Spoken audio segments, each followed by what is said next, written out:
Je suis la résurrection et la vie. Seul celui qui croit en je suis vivra, même si il ou elle meurt. Et seul qui vit et croit en je suis ne mourra jamais. Le crois-tu?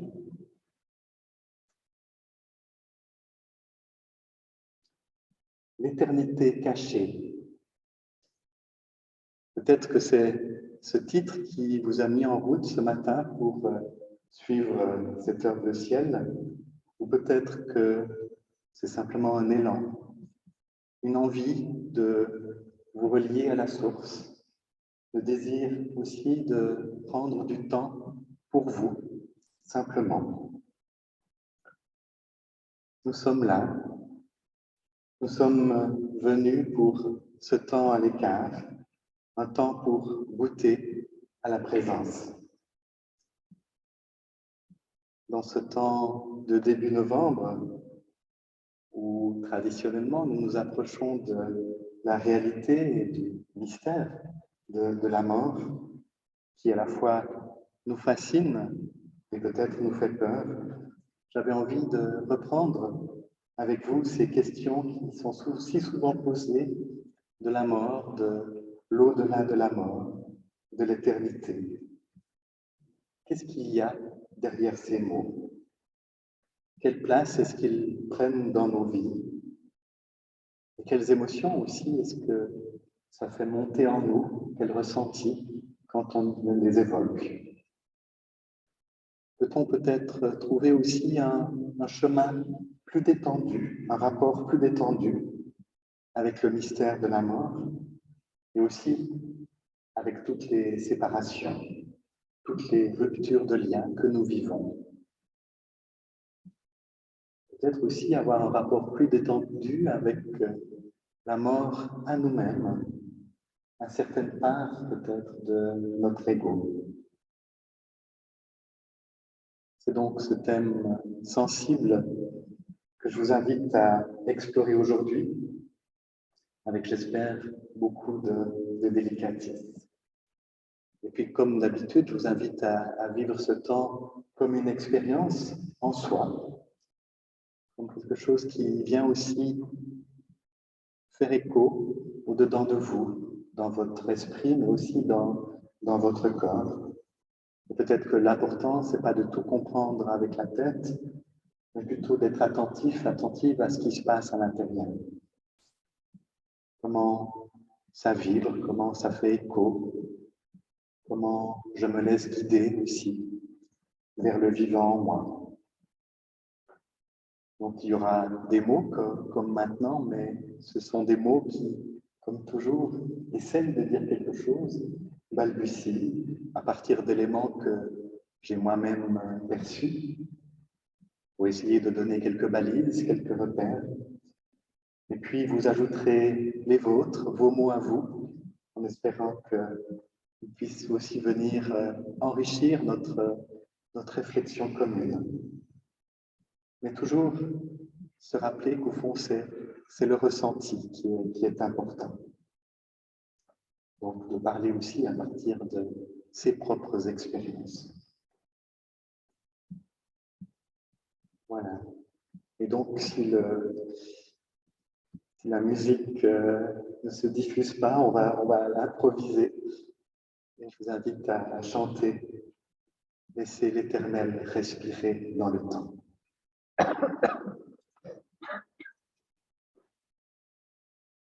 Laissez l'Éternel respirer dans le temps, pour que le temps respire. Laissez l'Éternel respirer dans le temps, pour que le temps respire.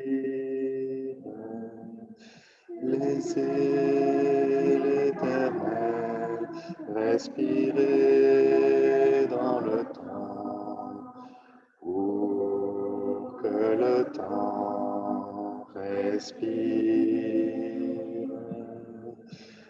Laissez l'Éternel respirer dans le temps, pour que le temps respire. Laissez l'Éternel respirer dans le temps, pour que le temps respire.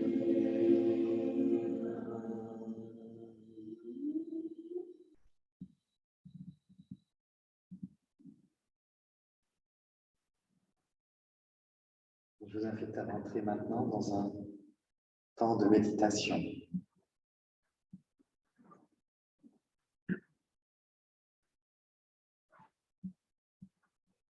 Pour aller à la rencontre de tout ce qui est vivant en nous et autour de nous. Pour aller à la rencontre du vivant au-delà de nous. Avec un cœur ouvert, disponible à ce qui est là, maintenant, dans l'instant.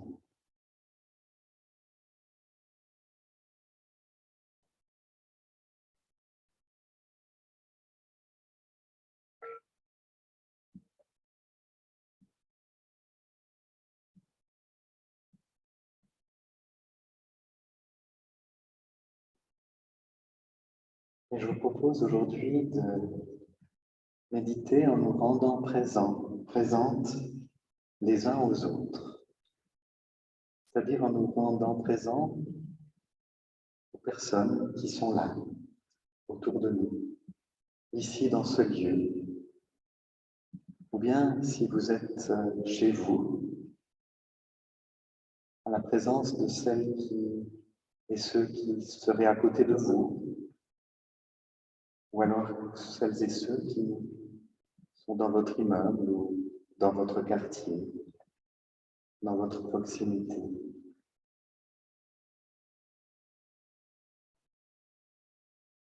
Et pour une fois, dans cette méditation, je vous invite à choisir, si vous voulez garder les yeux fermés, au contraire, les garder ouverts, si ça vous aide à vous rendre plus présent aux autres.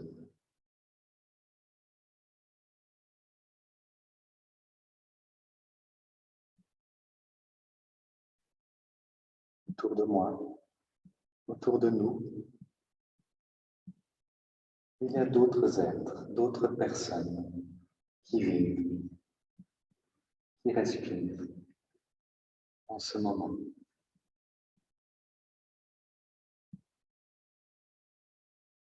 Ils vivent le même maintenant, peut-être le même ici. Ils vivent dans le même temps que nous. Ils font partie de la même équipe, celle des humains vivant aujourd'hui sur cette terre. Et tous ensemble, nous vivons le même voyage, en même temps, celui que nous appelons la vie.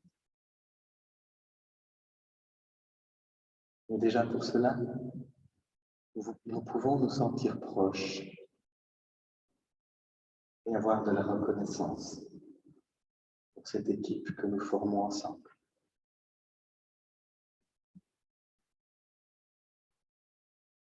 Chacune des personnes a des années derrière elle, toute une histoire. Chacune d'entre elles a sans doute traversé de multiples épreuves, aussi connu de très grandes joies, de grands chagrins, franchi des obstacles, des peurs, des angoisses, des enthousiasmes.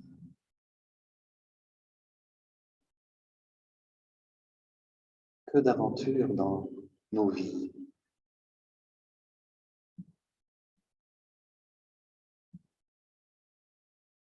Chacune de ces personnes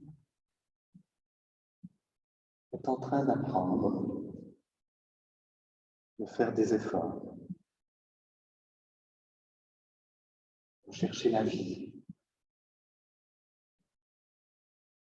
comme vous, comme nous tous. Parce qu'ensemble, nous partageons la même humanité.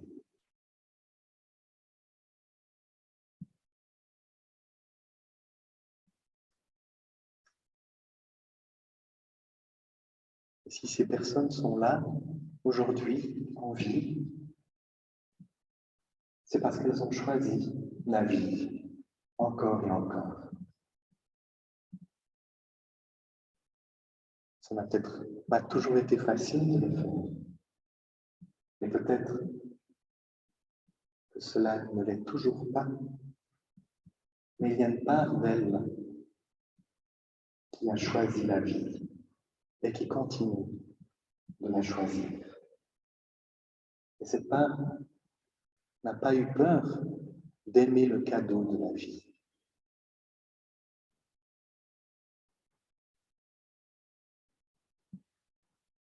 Je peux dire dans mon cœur ma reconnaissance pour tous ces choix de vie, ces choix de la vie.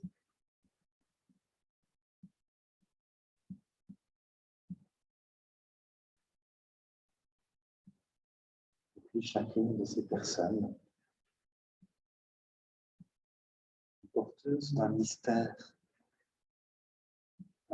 d'éternité. Au-delà et au-dedans de nous-mêmes, il y a un mystère de présence qui dépasse infiniment tout ce que l'on peut voir, percevoir avec des yeux humains.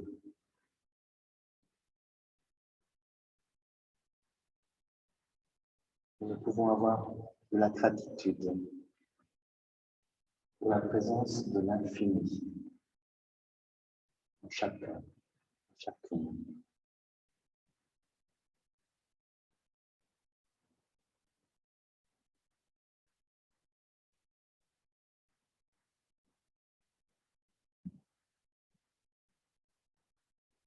Et je prends le temps de me relier intérieurement, de me sentir proche du cœur des autres personnes autour de moi, de sentir ma gratitude pour leur présence, ici et maintenant.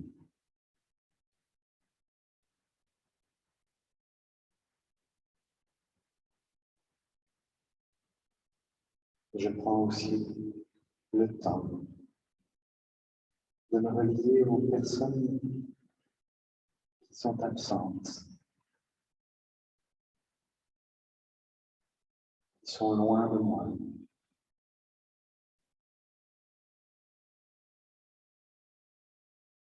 qui ont déjà quitté ce monde.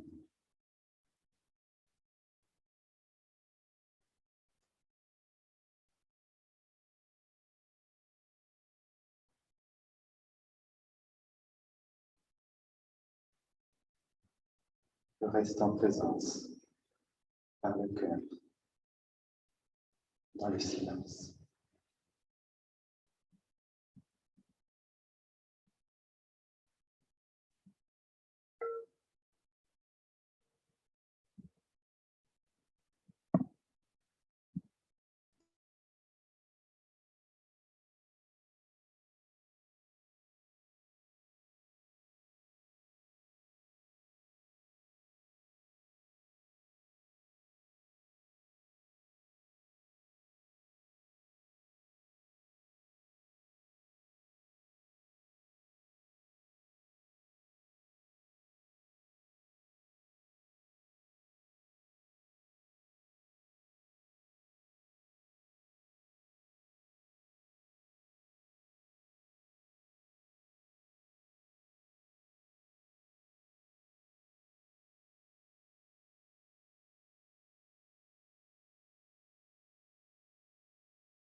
toi, au-delà de tout, et au-dedans de nous, à déposer au cœur de chacune et de chacun un trésor caché, celui d'une présence, d'une beauté infinie. Elle n'attend qu'une chose, celle de se laisser découvrir en nous-mêmes et en toute chose.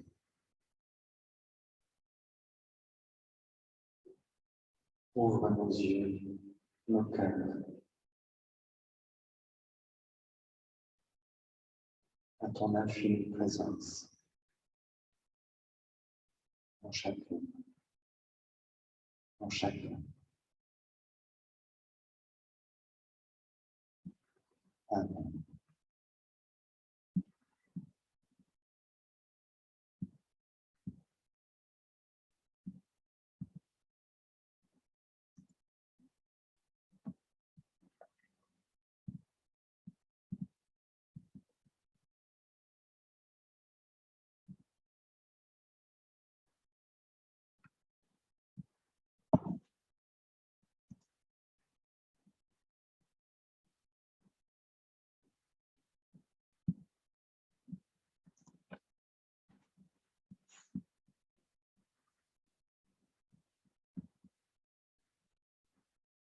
Voilà, j'espère que au niveau technique, ça ira. Oui, si ça va, mais il y a beaucoup d'écho pour ceux qui nous écoutent depuis Zoom. Visiblement, les réglages habituels ne fonctionnent pas. Donc, on fera comme ça. J'espère que ça va pour vous.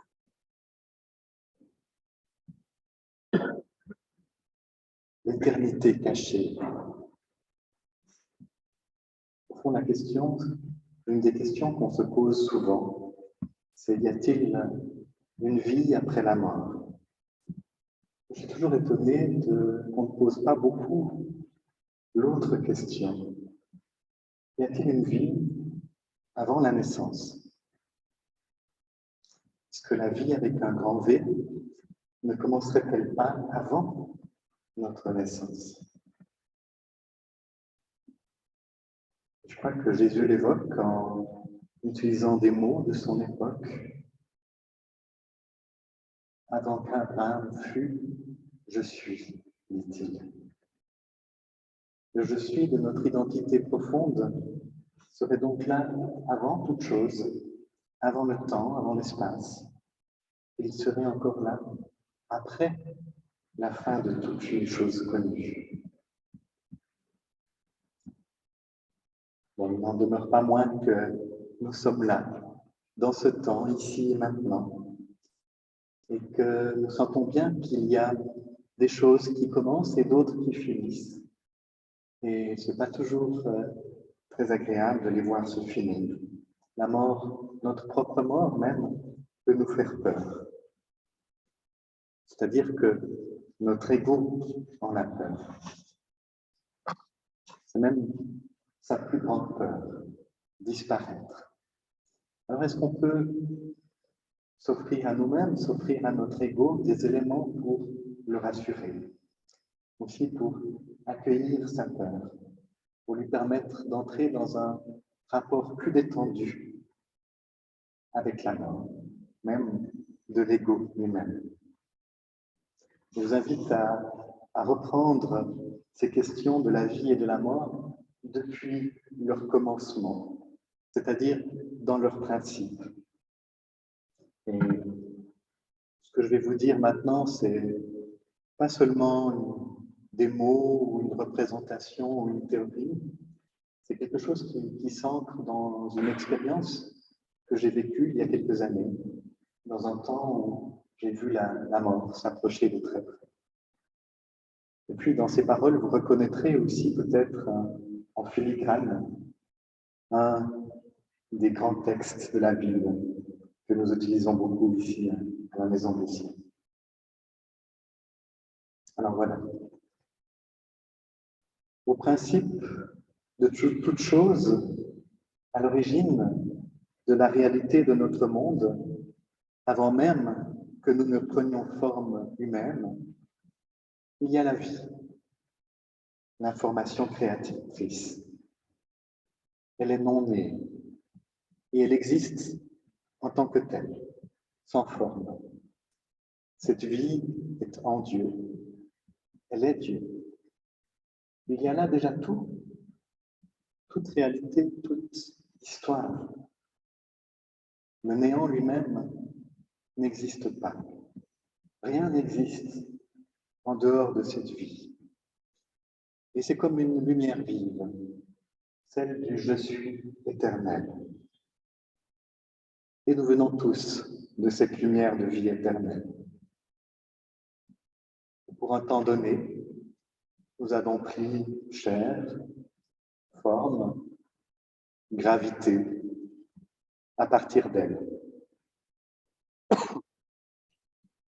En tant qu'humains, nous sommes nés d'elle et nous allons finir en elle. Mais pas seulement nous, toute chose, tout être est né de cette lumière éternelle. Tout atome contient l'information de la vie éternelle, dans le secret de sa constitution. Notre vie corporelle, notre vie mortelle est donc la vie éternelle qui s'est incarnée dans le temps, dans une forme donnée.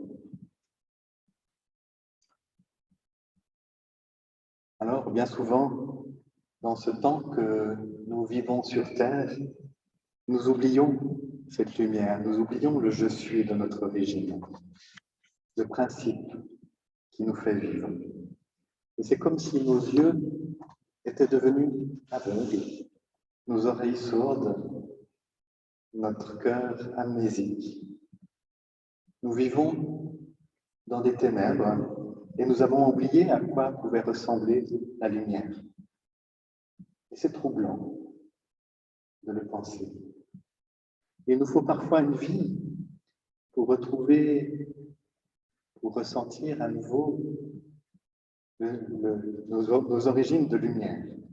Donc non pas avec un savoir, mais dans une ouverture du cœur. Certains d'entre nous, ou certaines de nos parts, ont comme des fulgurances à un moment donné. Il leur est donné l'espace d'un instant de voir un rayon de lumière vive, celle du je suis. Ils n'y ont pas accès par eux-mêmes, par leur propre volonté, mais cela leur est donné. Comme s'ils naissaient, comme si ces parts naissaient à la lumière, comme si elles en voyaient la gloire, comme le dit l'Évangile. Et puis, il y en a parmi nous qui s'exercent à la chercher,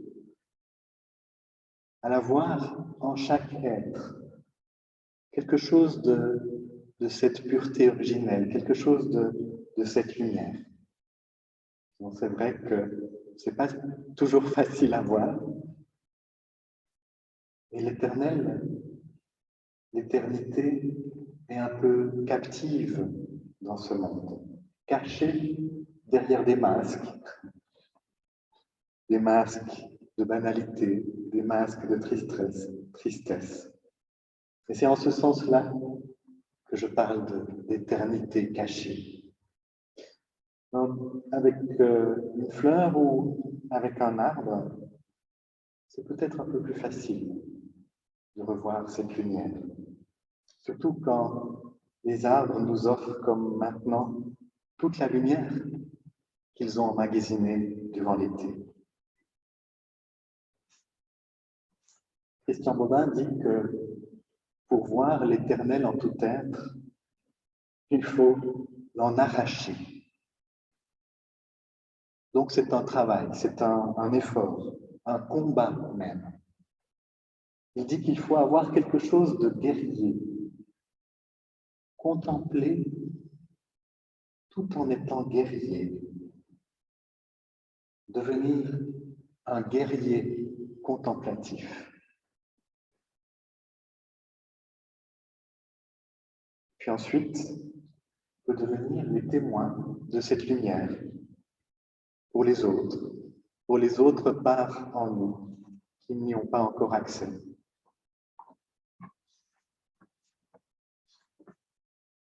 Mais même quand on entend des témoins qui nous en parlent, on sent qu'il y a toujours en nous des parts qui n'arrivent pas à y croire, qui ne peuvent pas y croire.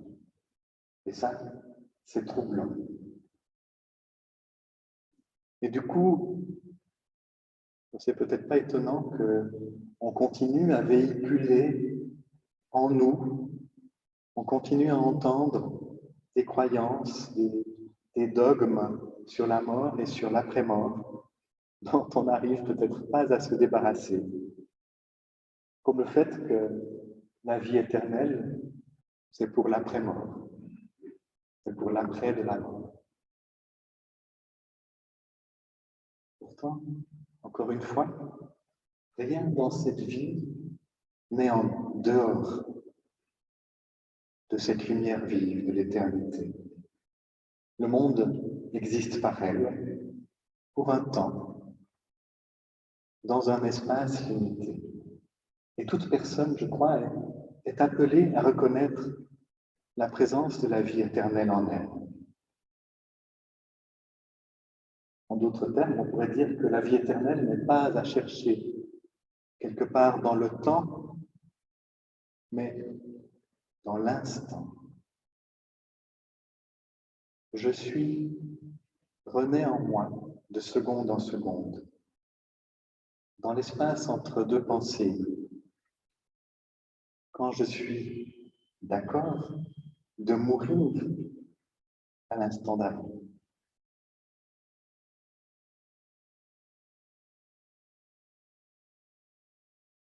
Et à partir de là, il me semble qu'on peut trouver un rapport plus détendu, ou en tout cas moins angoissé, à notre propre mort et à ce qui meurt en nous à chaque seconde. Et pour cela, il semble qu'il faille passer par un processus intérieur. Un processus qui permet d'expliquer quelque chose à notre ego. Lui dire, oui, la vie telle que tu la connais, la vie terrestre va se terminer, tôt ou tard.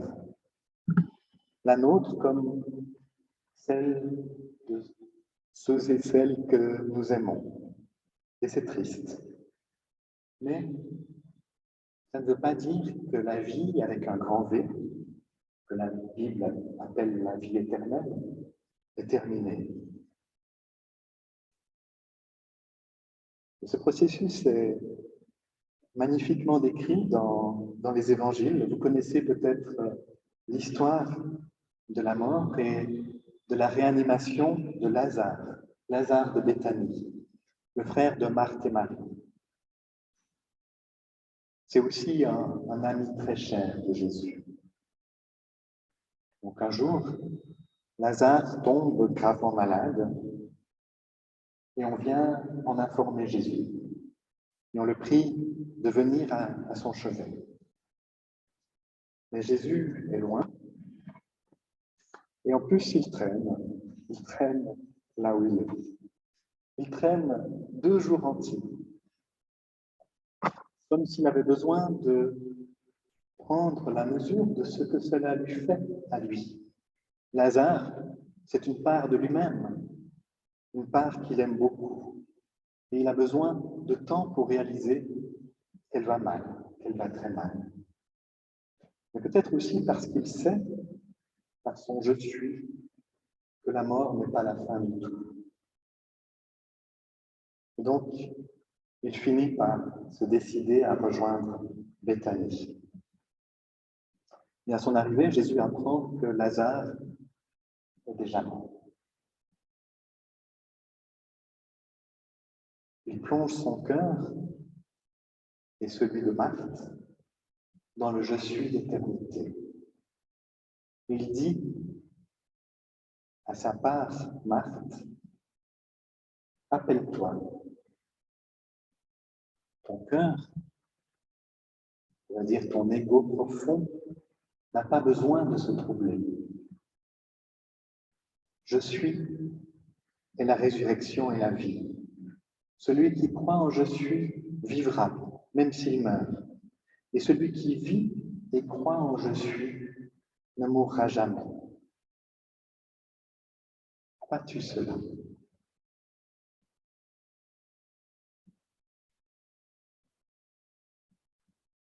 Quelques instants après, devant l'émotion de toutes les personnes qui sont présentes, sa gorge se serre et il est troublé.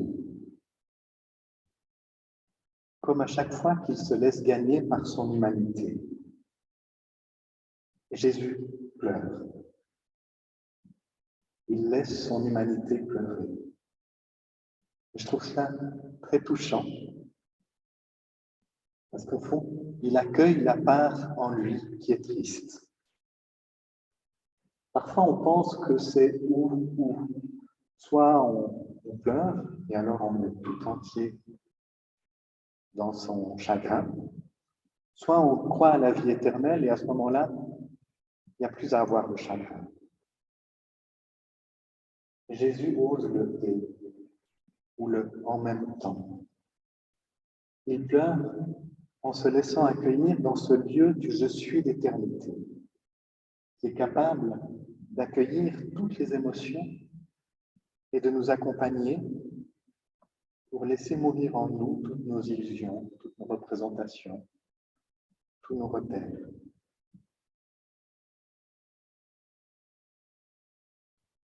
Et puis, pour manifester la présence et la puissance de vie de ce je suis présent en tout être et en toute chose, Jésus va poser un signe. Il va réanimer le corps de son ami Lazare. Mais je crois qu'il faut bien le comprendre. Pour Jésus, ce n'était pas la réanimation de ce corps de Lazare en soi qui était importante. Lui, il savait que la vie de Lazare ne s'était pas terminée, que son je suis était de toute éternité. Mais je crois qu'il voulait simplement manifester de cette manière que la vie éternelle ne s'arrête pas en nous avec la mort du corps ou d'une de nos parts. Et que le fait de croire au je suis d'éternité en nous a le pouvoir de ramener une part de nous qui semble morte, même depuis longtemps.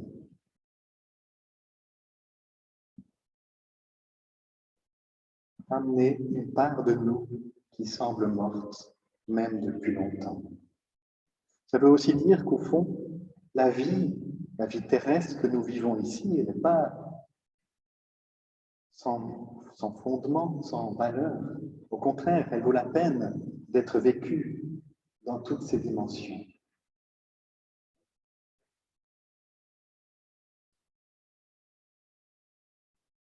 Je n'ai pas sûr que les gens qui l'entouraient l'aient vraiment compris comme cela. Pas sûr que toutes les parts de moi-même l'ont encore compris comme ça. Je crois que, en nous révélant la lumière de la vie éternelle, cachée dans nos existences, dans les replis de nos vies, Jésus nous aide à nous détendre avec la mort. La mort fait partie de nos vies et il en faut bien des morts dans nos vies. Il faut même parfois mourir à nous-mêmes, mourir à des parts de nous-mêmes avant de mourir physiquement.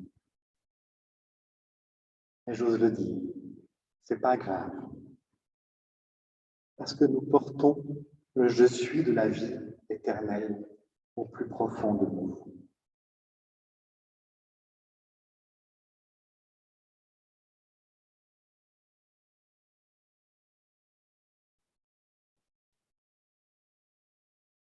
est-ce que je peux, est-ce que j'ose dire pour moi, pour chacun de nous, que la mort d'une des parts de ma vie n'est pas grave pour moi? Est-ce que j'oserais dire que ma mort corporelle n'est pas grave pour moi? Et en même temps que je dis ça,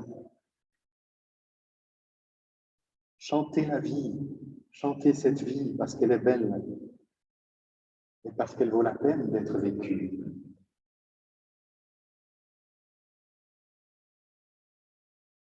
Est-ce que j'ose dire avec le Christ, je suis la vie éternelle en train de se manifester dans ce corps?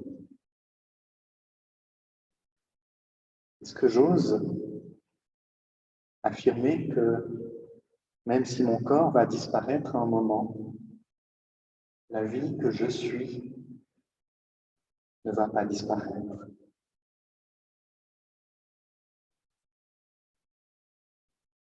Je laisse résonner ces questions en nous. À chacune, à chacun d'y répondre selon ce que vous ressentez, selon ce que vous percevez, selon ce que vous sentez au plus profond.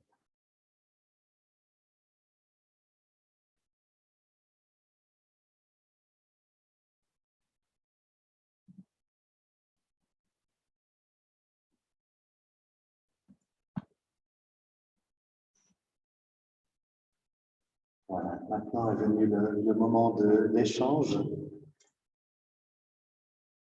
voir comment ces paroles résonnent en vous, comment elles peuvent vous rejoindre ou pas, comment elles peuvent